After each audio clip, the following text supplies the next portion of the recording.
What is up sa inyo mga ma'am sir? It's your boy Sir Troy. So ngayong araw, nandito tayo sa Nick Motorcycle Gallery. Dito sa General Luna Street, Poblacion East 2, Aliaga, Nueva Ecija. So ngayon, alamin natin kung ano ng mga motorsiklo available dito, paano maglabas, at magkano ang kanilang mga updated price. So tara, pasok tayo.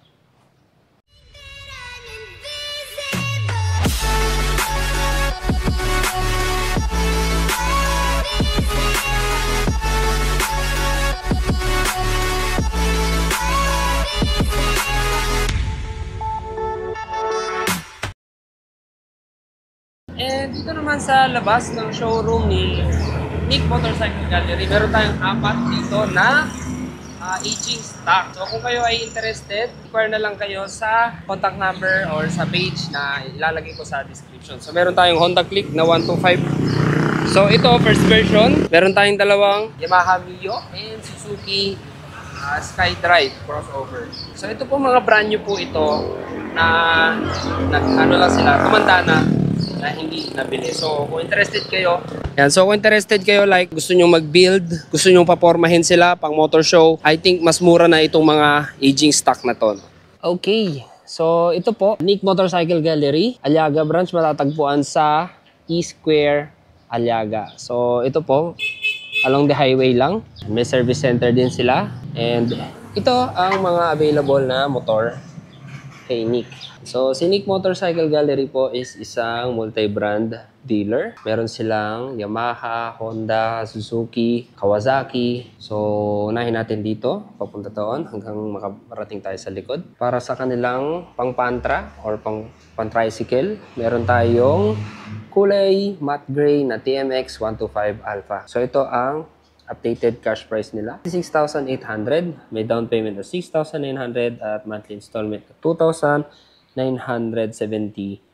for 3 years. So, kasama na rin dito yung LTO registration. Ano? Sa cash price na, naka-include na dyan yung 3 years LTO registration. Plus, meron pa kayong free motorcycle kit. Or ano to, yung tricycle kit. Yamaha scooter NMAX 155 ABS. So, ito ang updated cash price ni NMAX. 156,800. May down payment at 25,600 at monthly installment at 7,260.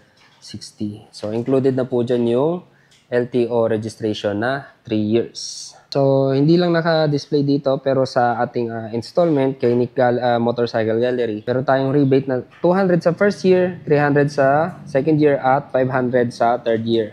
Yun ay kapag updated kayo sa monthly payment. Meron tayong Yamaha Sniper 155, Mio Fazio. So, meron tayo ditong off-white or pearl white. And then, meron tayo ditong blue. So, merong isang variant kasi na kulay blue yung Cyan. Ano? Yun yung pinakamatingkad na kulay.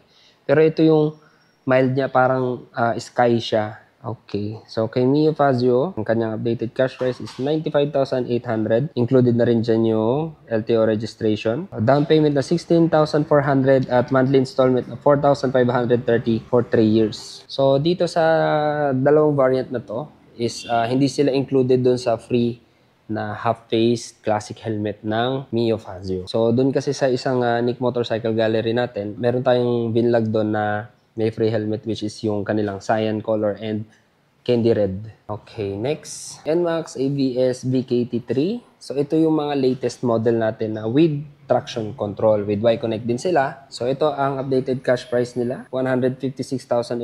Included na rin dito yung free 3 years LTO registration. May down payment na 25,600 at monthly installment na 7,260. So, same din sila sa rebates dito ng 200, 300, and 500 sa 3 years. And then, meron din naman tayong old model na NMAX ABS 155. So, BKT2 ang tawag naman doon. So, ito kasi mga 2024 model. And then, ito 2023. Ayan. May Y-Connect din sila, pero wala pa silang traction control. So, keyless na rin sila lahat. Ano? I think yung model 2022 lang ang walang keyless. Mechanical key pa siya. So, ito ang cash price ni NMAX ABS without traction control. 152,800. May down payment at 23,400 at monthly installment na 7,170. So, same lang din siya sa rebates. So, dito, wala pa tayo sa pero meron tayo ditong dalawang Honda PCX 160 ABS. Meron tayo ditong Gixxer 150 and then GSX-S 150. So, balikan natin tong apat na motor na ito mamaya kapag may price list na sila. Ito guys, isa sa mga bago ng Honda motorcycle, ang Winner X. So, meron tayo ditong Winner X ABS Premium at Winner X ABS Racing. So, I think ang wala lang dito sa kanila is yung ABS standard, which is yung mga glossy color. So, kapag ABS Premium kasi, mga naka-matte color yun, meron tayong black at red. So, kapag sa racing naman, tulad ng mga Fireblade, naka-HRC color sila yung blue, red, and white. Tapos mga naka-gold na mags. So, dito muna tayo kay Winner X ABS Premium. May cash price siya na 132,800. Down payment na 15,900 at monthly installment na 6,510 for 3 years. So, same lang din yan sa rebate. So, actually, lahat ng motor dito kay Nick Motorcycle Gallery, same lang din sila lahat ng rebates. And then kay Winner X ABS Racing naman, 134,800. May down payment na 16,100 at monthly installment na 6,600 for 3 years. So basically ito ang competitor ni Yamaha Sniper 155. Ito sa 155R and then si Premium at Standard ay sa 155 lang. Sniper 155 ABS from Yamaha. So, ang cash price ni Sniper 155. So, ito po is yung lang nila, yung 155 na standard. Wala yata tayo dito nung R version, which is yung parang kulay gold na siya. 148,800 may down payment. 22,600 at monthly installment na 7,000 for 3 years. And then, ito yung favorite color ko sa Aerox. Doon sa kabilang Nick Motorcycle Gallery sa Talavera, wala silang ganyan. Pero maraming naghahanap ng ganito na kulay doon. And then, usually, itong dalawa na to, yung laging meron. At ito, yung matte black. Pero ito yung pinaka magandang kulay nila para sa akin Para siyang pearl white na matte. Nanginginang siya sa ibang angulo So, ito, mga standard. And then, meron tayong Mio Aerox S. Dito muna tayo kay Mio Aerox Standard. May cash price na 125,900, down payment na 22,700 at monthly installment na 5,780 for 3 years. So, meron tayong white, gray, and blue. At para naman kay Mio Aerox S, 148,900.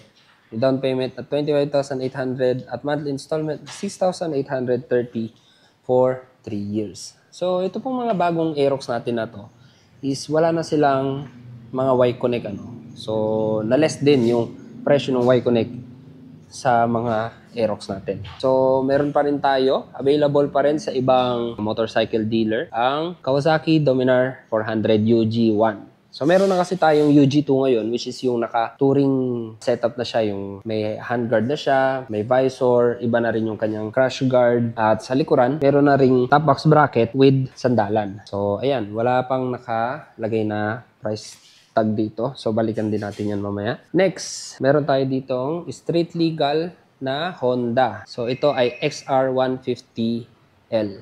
So, ito po, street legal na hindi siya totally dirt bike. Actually, pwede kasi siyang road and pwede rin siyang off-road. So, XR150L, may cash price na 95,800, down payment 15,700 at monthly installment na 4,570 for 3 years. Okay, so meron tayo ditong dalawang Suzuki Smash. So, ito po mga carb type pa rin. Pero meron tayo ditong naka-mugs and spoke rims. So, sa mugs natin, usually, naka-disc brake na yung mga yan. Smash mugs. Cash price niya is 70,300. Down payment na 9,700 at monthly installment 3,540 for 3 years. Ayan. So, ito po yung mga rebates nila sa lahat ng motor. And then, dito naman tayo sa Smash na spoke rims. Ito ang kanyang cash price, 65,300. Down payment na 9,200 at monthly installment 3,300 for 3 years. So, sa mugs natin, may available tayo na blue. And then, sa ating spoke naman, meron tayong white and, ayun yung white, and red. So, sa MIUI 125 naman natin, ito ang kanyang cash price. 80,800. May down payment na 10,600 at monthly installment na 4,040 for 3 years. Para naman sa ating Mio Gear S, 87,300, down payment na 11,300 at monthly installment of 4,350 for 3 years. So lahat po ng mga binabanggit natin na cash price dito is included na po yung LTO registration doon na 3 taon. Suzuki Avenis. Meron tayong white dito. Pero available ito sa black. Wala lang silang display. Doon sa kabila kasi merong naka-display na black. So Avenis, may cash price na 83,300. Down payment na 11,000 at monthly installment na 4,150 for 3 years. And then meron din naman tayo ditong Bergman Street. So Bergman Street lang po ito, hindi ito yung Bergman Street EX. Ito lang yung parang pinaka-base model niya. So meron tayong charcoal gray, white, and maroon.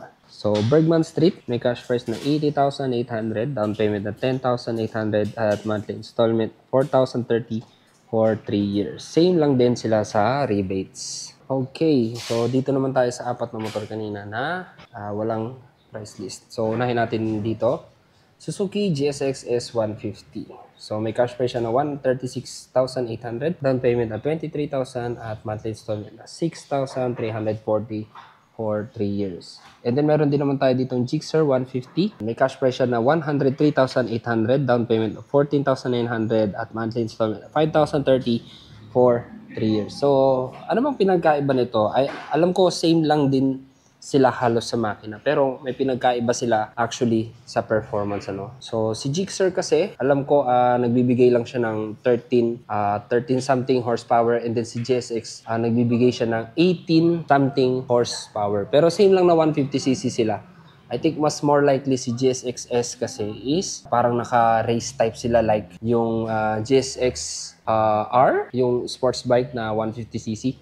And then si Gixxer 150 naman, more likely pang daily, ganyan. Okay, PCX 160 ABS old. Ayan, may cash price na 151,300, down payment na 21,100 at monthly installment na 7,210 for 3 years. At dito naman sa newer version, PCX 160 ABS new model. So 150,800, down payment na 21,200 at monthly installment 7,180 for 3 years. Okay, next, Bajaj CT125AE. So ito ang kanyang cash price, 60,400. Down payment na 6,500 at monthly installment na 3,180 for 3 years. And para naman kay Barako 2. So si Barako 2 is with Kickstarter and electric starter siya. So may cash price siya na 96,700, down payment 11,200 at monthly installment na 4,850 for 3 years. Okay, and last, para naman dito sa kanilang Dominar 400 UG1. So ganito yung Dominar natin, UG1, si Domo, na binihisan na lang natin ng pang touring.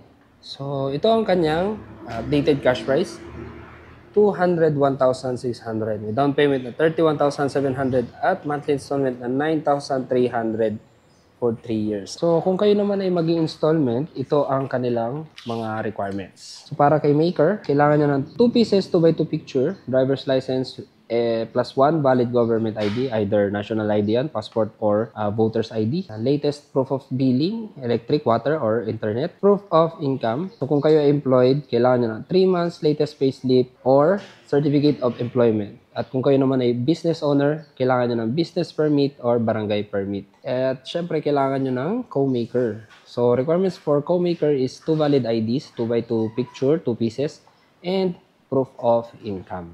And bukod sa ating mga motorcycle, meron din tayong mga available na spare parts, ganyan. Brake fluid, gear oils, engine oils, ayan. Meron din tayong helmet na binibenta. Meron din silang mga air filter dito, pang drum brake, and spark plugs, at marami pang iba. So, yan po ang mga available na motor at updated price nila dito sa Nick Motorcycle Gallery, dito sa Aliaga branch. So, ito po is for the month of June 2024. So, kung nagustuhan niyo yung vlog natin, please like, comment, share, and subscribe, and hit the bell notification para updated kayo pag may bago tayong video. So, ride safe, and see you on my next one.